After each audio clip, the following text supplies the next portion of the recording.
Buddy to the American Space Museum. I'm Marquette. We're so glad you're with us to stay curious today.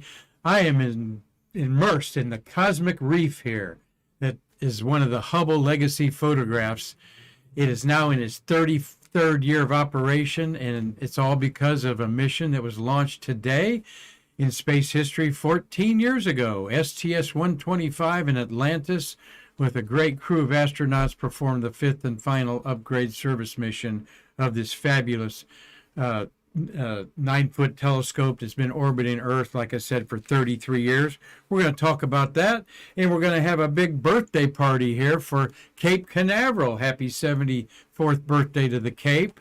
Marty Winkle's my co-producer and been with me on this journey for over 800 episodes, and boy, we got gremlins around here in our computer equipment. So thank you all for coming back and watching us as we've had some starts and stops, but we'll solve it eventually, folks.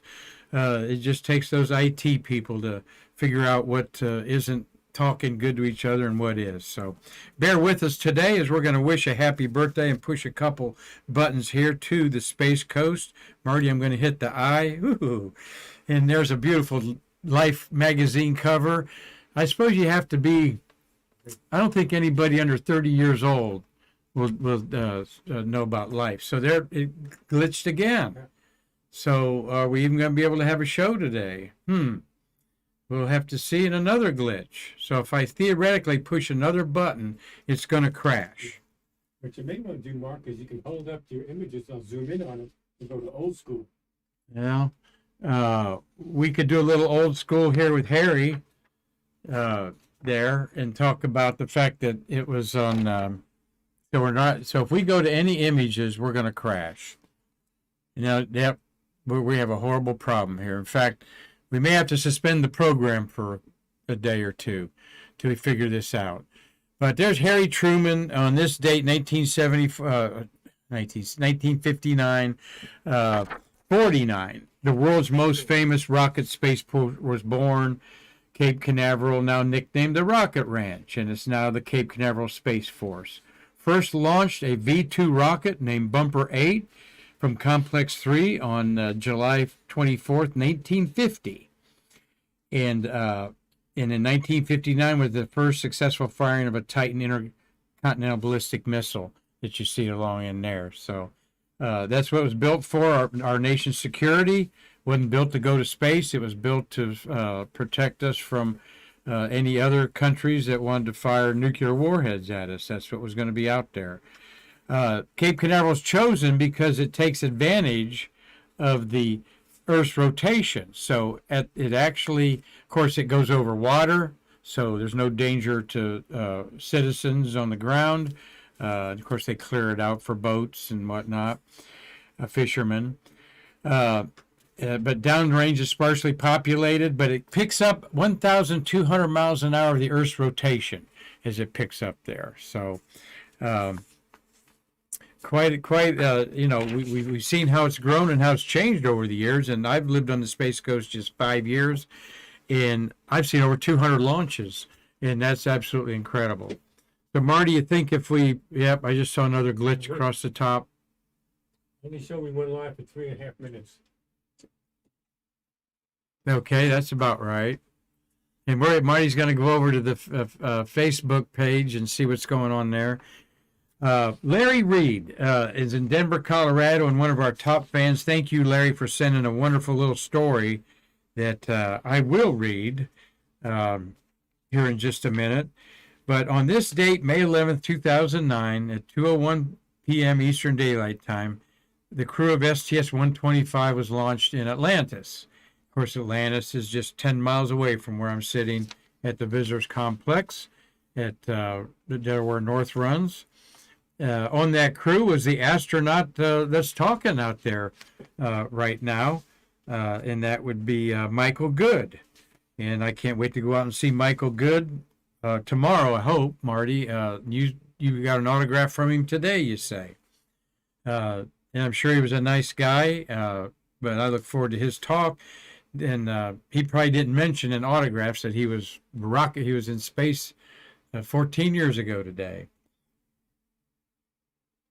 Well, he was one of the two pairs of spacewalkers, John Grunstra, and he did some spacewalks. They did 3 together.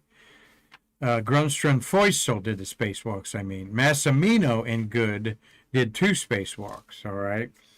And we were going to show you some pictures of that, but we won't. But as Marty's messing around, Looks like we caught up. we've caught up. All right. I don't want to go to large image. Let me just. Yeah, we'll just go to the small images there and show Harry S. Truman there. And boy, he was a great guy, Marty. You know, when Truman left office, there was no pension for the office. He didn't have much money because he wasn't making any money as a president. And he was really kind of broke. He went to St. Louis, Missouri, and started where he grew up, great presidential library. I've been there. And then they also he didn't have any Secret Service detail either, all right, when he left office. So very, very interesting. The man that had the atom bomb handed to him, literally unbeknownst to him that was even going on after FDR died. So anyway, he signed this beautiful, because of the land up there. It could have been in California. It could have been in Texas. And southern Florida was also competing for it. And there's the lighthouse. For 150 years, Cape Canaveral Lighthouse has stood over Cape Canaveral. It has seen every launch. And I'm wondering how long it's going to last, Marty, because it's within 2 miles of the Launch Pad 36 that Blue Origin is going to start launching their New Glenn rocket that's 300 feet tall and pretty doggone powerful. We hope to see that happening by about a year from now. So the lighthouse is gorgeous. There's the V2 rocket bumper that was launched in 1950 off that facility. And there is the lighthouse with, that's, I think, pad 40, something going off there about 6 miles away. I've been about a third of the way up is where you can go in that lighthouse. And was watching it blink the other day or on the beach. It doesn't have a rotating light. They've got a new Fresnel light in there that blinks, and then 4 seconds later blinks, and then 15 seconds later blinks. And mariners know that it's there. And there's some of my friends of the Museums of Brevard, the mob we call ourselves, 22 wonderful museums. We toured out there this last fall. Gives you an idea that it is big, but those rockets out there dwarf it. And there is Mr. Truman with James Webb, the first NASA administrator. This is in Truman's retirement, coming out there to visit the Space Coast. Truman also loved being down in Key West. Oh, boy, I hit 7 there, Marty. I'm glad nothing happened. My fat finger hit. There's what we called Rocket Row, the Rocket Ranch out there. That's a picture from the 1960s, let's say. Somebody commented that wasn't a recent picture. Nope, that's you see all of the stands out there. And what's happened in the last 10 years is they've leveled a lot of this stuff out there, and it's just a flat concrete pad that you can rent and launch your rockets off of, like companies like our good friends at Via Space, our hometown company there. Thank you for making those adjustments, Marty. There's the aerial view that astronauts love looking at. Of their home away from home. Let's see if I can. Yep, we are literally right over here. I think that's the Max Brewer Bridge I see right there. So we're right here under these puffy clouds. So cool to say we're 10 miles away from the rocket ranch over there. And one of the best places to see a launch, okay? Dave Stange knows that. He and his lovely wife watched the launch from Spaceview Park. And there are all of the launch facilities there, almost 30 of them. And from the south end, where LC-36 is, Launch Complex, that is where Blue Origin is going to start launching next year, all the way up to LC-39C. Now, they had planned several other pads for the big Nova class rocket that was going to actually maybe infringe further north, the top of this picture, into Playa Linda Beach area. And there's still some plans for that. I've been to a few Chamber of Commerce meetings where they're talking about Musk wants more land north of Launch Complex 39B that is now in the hands of, that's where our Artemis launch pad is for NASA. So, well, these always bring back great memories like the Starlight Motel, places like that Marty may have hung out at, or he certainly drove by them when he was working on the Grumman lunar module in the 1960s. And those great rocket launches off there, this. It had a look at that stubby payload up there. Must have been testing the rocket engines there. And right near the lighthouse is Hangar C, I mean, where many of you maybe had a tour and enjoyed a tour there. That is a snark.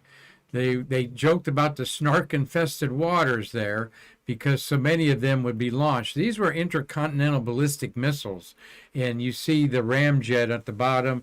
They painted a little shark face on the front of it there. That's one of the icons of Hangar S out there. And our good friend Bart Martindale does tours out there. Jamie Draper is our mobster director of that. And Jamie's doing great things out there, leading the museums at Cape Canaveral Space Force. Of course, all things must end. It'd been great to see them out. Great, Marty, for you to have your credential you have now to go out there and see some of them structures. But they had to come down. The seashore just beats the heck out of them like you cannot believe. And there's our Shuttles of May to end our Cape Canaveral story. Shuttles of May, right there in the 10 beautiful shuttles. We had, let me grab my little sheet there to let you know that we had 10 shuttles of May.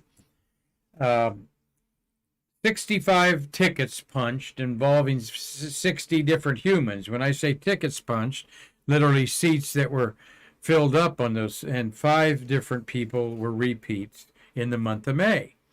11 women were among those 65. We had 6 crews of 7, 3 crews of 6, and 1 crew of 5. Oddly enough, no flights for Challenger or Columbia during the month of May. The orbiter flown the most was Atlantis, OV-104, and OV-103, that has the most missions of all the orbiters, 39. Discovery was only flown twice in the month, and Endeavour the other 3. So we're going to talk about Endeavour. Was the and the last Hubble mission. This was Endeavour's first and last mission in the month of May. Okay. Its maiden flight was STS-49 in 92, and then, of course, 134 was its final flight in 2011, taking up the magnetic spectrometer. That's why it's got all that patch on the lower left. Looks like an atom. So, and by way of talking about that, my boss and I, Karan Conklin, have put together this graph where we love showing that in the middle of the month, we're going to have 6 orbiters in history can say they were orbiting the Earth around May 20th, 21st, in that time frame there. So if you like charts and so forth, we'll post this from time to time on our months of our shuttles of the month on there. But this is a very unusual situation, which says STS-125, because the result of the final Hubble repair mission, and after the disaster of Columbia, we had to have a backup because to rescue shuttle astronauts because they could not go to the International Space Station. And I'll show you why in just a minute. But this beautiful photograph shows Atlantis in the foreground, Endeavour in the background on pad 39A, 39B. Endeavour was a flight called STS-400 with a flight crew ready to go to the rescue if something happened and they could not save. The astronauts could not come back on Atlantis because of tile damage is, let's face what they were talking about. So there's a great story that we're going to hear from Mr. Larry Reed here. Larry Reed, thank you, from Denver, Colorado. He's one of our top contributors, and this involves Cliff Bars, all right? And I believe I got some Cliff Bars there. Marty, you said you enjoy Cliff Bars. Are they as nutritious as they say, or give you a lot of energy? Wait a minute, Mark. I didn't say I enjoy them. Oh, okay. Yeah, I've correction. eaten them because you use that was the thing to eat back when I was doing marathons a bunch of years ago. Then they got replaced with gel packs. With gel? With what packs? Gel packs. Gel It's packs. like a goo. Oh, a goo, huh? Yeah. Is that just raw nutrients, Yeah. probably, huh? Yeah. Yeah, Marty's quite a runner in his day. I know he misses it, but he has done a marathon in every state of America, and he has got a beautiful quilt to prove it of his T-shirts there. I'm jealous of that, too. I'd like to do that to my astronomy T-shirts, Marty. And you hear that, daughter, out there? Hope you're listening to get that for... Yeah. Father's Day is coming up. Yeah, Father's Day is coming up, indeed. So Cliff Bars are involved in this story that Larry Reed's going to talk about. Here's why they had to, why Cliff Bars are going to become a story here, because the ISS is in one orbit, and they can't change that. And the Hubble Space Telescope is in a completely different orbit. So to go to the Hubble, you could never have enough energy in the shuttle RSCs, reaction control thrusters, and the two pods in the back to change its orbit that radically, okay, as you can see there. So, Larry Reed, here's your moment, my friend, as we look at the rescue and unofficial patch that they had there.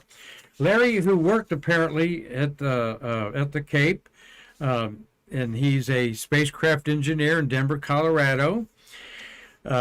Here's what Larry sent to me. Here's an amusing sidebar to the STS story I wrote several years ago, says Larry Reed.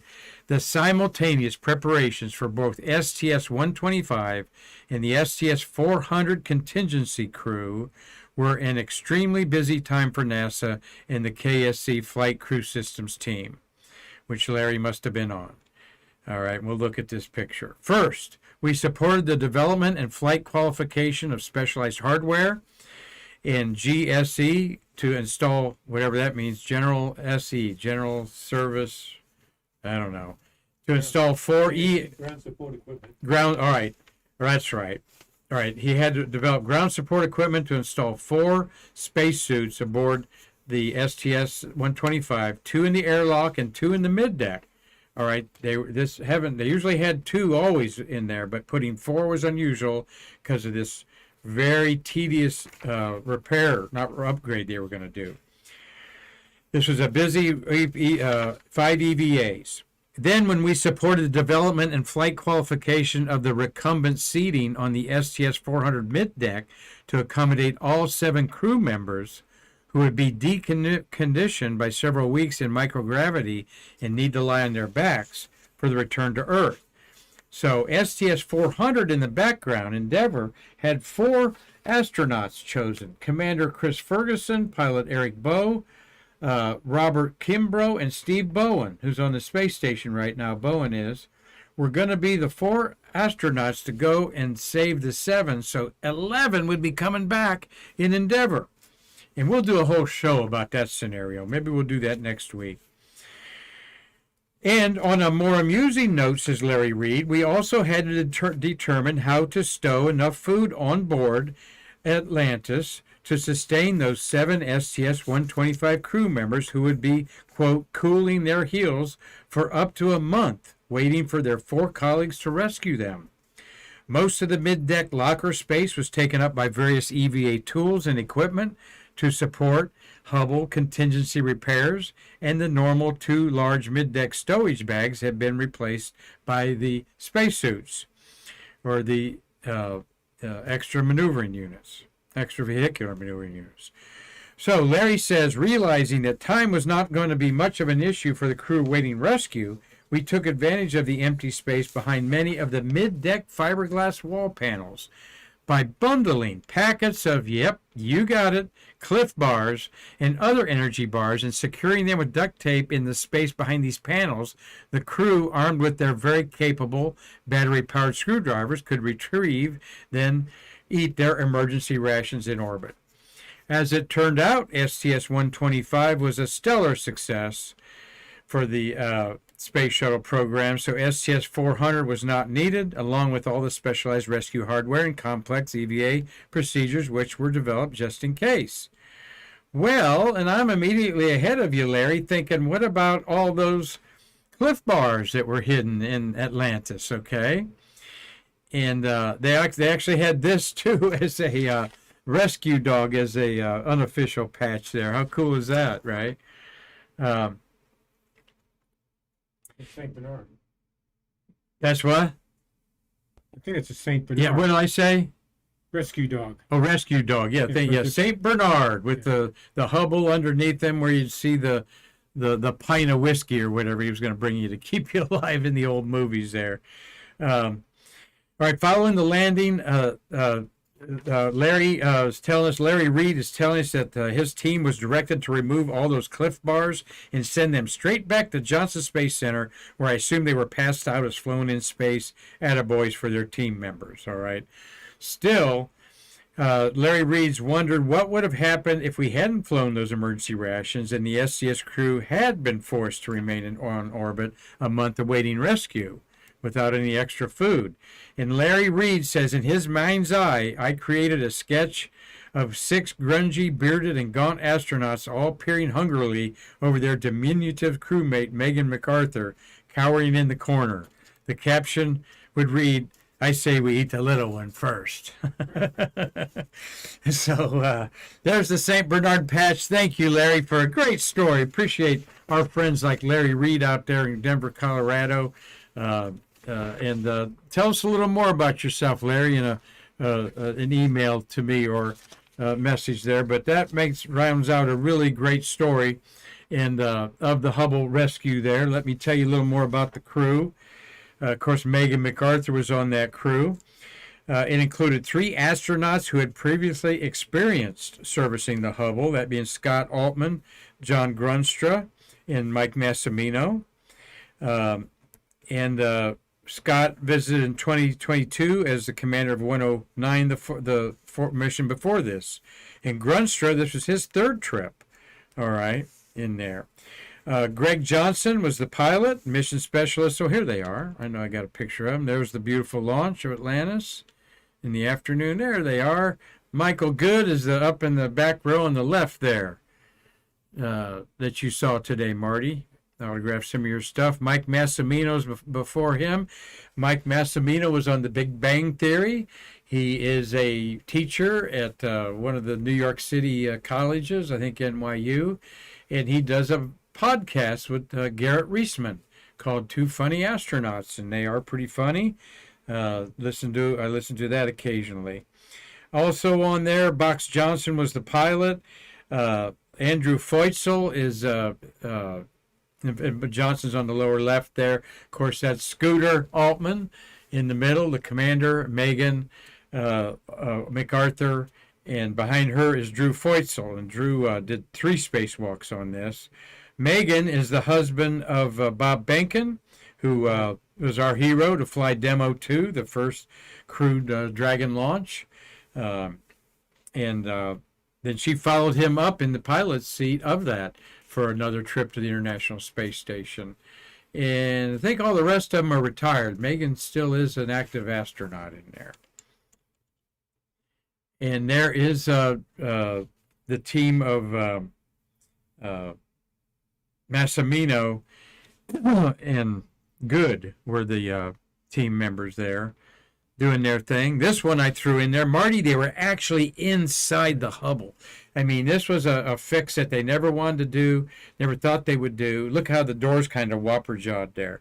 And I remember Mike Massimino talking about literally turning a wrench a quarter of a turn and then having to rewind it a quarter of a turn, not any more space than that, a quarter of a turn.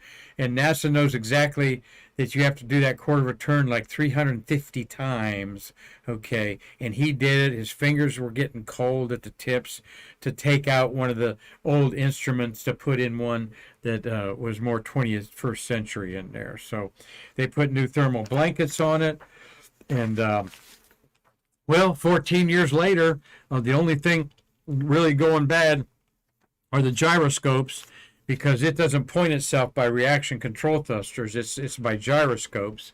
And there's the last look at it after Megan MacArthur was the last person to let go of it. And there is the last look of the Hubble that human eyes had seen, or a digital chip of a camera. Okay. Christopher Mick knows what I'm talking about. He's a solar system ambassador, after all, there in Hudson, Wisconsin. Dave Stange, thank you for watching, and we appreciate Dave's contribution to the American Space Museum show here. Doug Forrest, great to see you watching, Doug.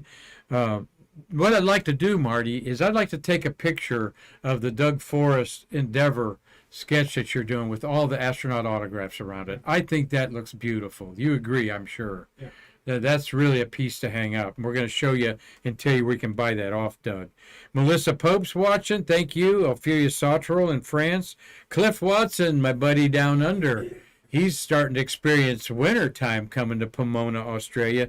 Thank you for the 200 stars, buddy. Martus Krasinski is watching. Tammy McGoogle Miller's watching. Cynthia Rossi. Was Cynthia out there today? Seeing Michael Good? No, she wasn't there. Uh-huh. Florida Space Coast is watching. Thank you so much. Trey White is watching. All right, Trey. Travis White's watching. That's right. That is Terry's son. Thank you for watching, Terry. Getting hooked on Stay Curious. And thank you for your service to our country. I know he's still protecting our country. And Abdul Bono is watching. We certainly appreciate that. And Carlton Bailey, good to see you staying curious today, my friend. We're going out today with a Chris Calley piece of art that he calls Inspiration Earthrise over the moon. And Chris has a website where you can purchase his work, CalleySpaceArt.com. Okay. And wanted to go out again with some inspiration about our planet. After all, Cape Canaveral being 74 years old, just think of the missions that have changed how we look at the universe that have been launched from there. All of the major interplanetary missions from Voyagers that are now have left the solar system to the Mars landers. We got 2 SUV-sized rovers on Mars that were launched from Kennedy's Cape Canaveral. And, it's just amazing to think 3/4 of a century and what has changed so much about how we perceive the world and how artists like Chris Calley envision how we should perceive the universe. So also enthralled with our good friend Nicole Stott in her book Back to Earth about learning about the fragility, like all astronauts know, of our Earth. And here's a beautiful blue marble rising that astronaut Edgar Mitchell, when he was on the moon, he said that when he looked up, he saw a delicate sky blue sphere laced with swirling veils of white, rising gradually like a small pearl in a thick sea of black mystery. It takes more than a moment to fully realize this is Earth, home, where everything that we know and can think about has happened right there in this beautiful photograph by the American Lunar Reconnaissance Orbiter. And then we'll leave you today with this thought. What is your Earthrise moment? And I love sharing what an Earthrise moment is. And Nicole Stott, in her book, Back to Earth, says, an Earthrise moment wakes you up to the reality and significance of who we are and the fact that we are all together on our one planetary home in space and that we all share the responsibility that goes with that.